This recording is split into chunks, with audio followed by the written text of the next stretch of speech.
is very much sort of member oriented from kind of seed to stem. And so there's actually been a lot of resistance inside CASA historically to ever using our Facebook specifically for donor communications. Our Facebook page is by, for, and directed to members and people in the community that may join the movement. But we have used political ads. We have used ads specifically around our political campaigns, usually trying to do Spanish and English language ads around the candidates that CASA in Action has endorsed, things like that. But typically that, aside from like boosting occasional posts that are directed at our members, which I don't want to downplay as a revenue generating activity, because we do, you know, pull in significant revenue on an annual basis from our members that are joining up either to the C3 or to the C4. Most join both.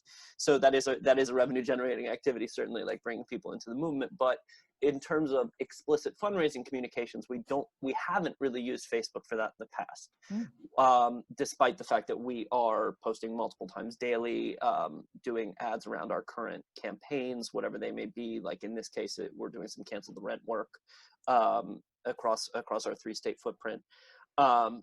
But now we have begun to do a lot more boosted posts, as well as ads centered around our Solidarity Fund, and then as well as advocacy specifically around COVID, because we know that whatever we can raise for the Solidarity Fund, it's scraps. It's nothing compared to what the government can actually do if they take action for the community. So I would say we are investing a lot more now in explicit fundraising communications around this effort, although that is out of character for us generally. But it's kind of keeping with it. The place where we typically use those ads is really only in election season, or in the case where PMF supported us, that was immediately after election season, where we had just flipped the House and we had complete control of the Virginia government. Well, the Democrats had complete control of the Virginia government for the first time since 1994.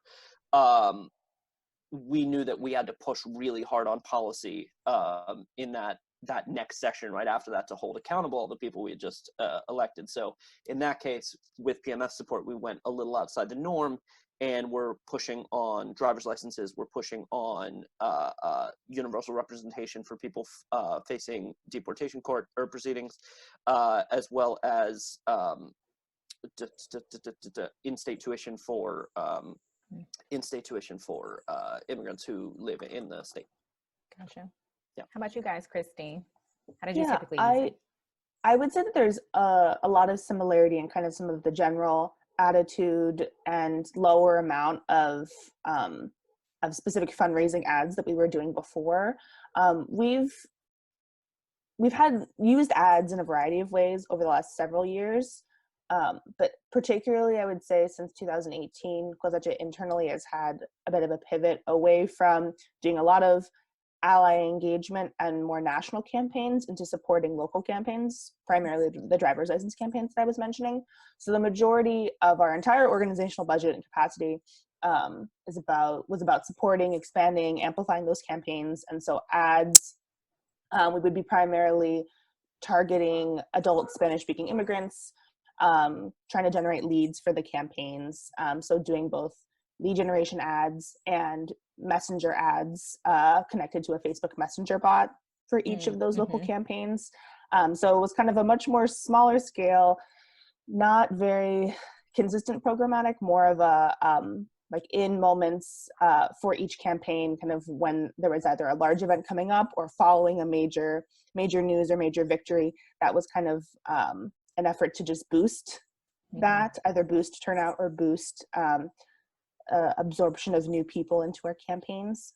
And because for a while our English allied program was not very built out, we weren't really focused on what's the best way to engage allies, what's the best way to do fundraising, and so that was kind of on the back burner. And in terms of ads, we were primarily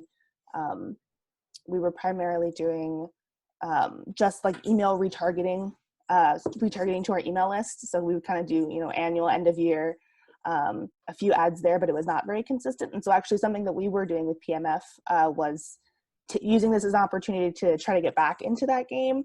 And kind of just before all of this started, we were thinking about, okay, what kind of messaging and allied treatment would we be using if we want to do either straight donation asks or lead generation, kind of just in response to different national events around immigration.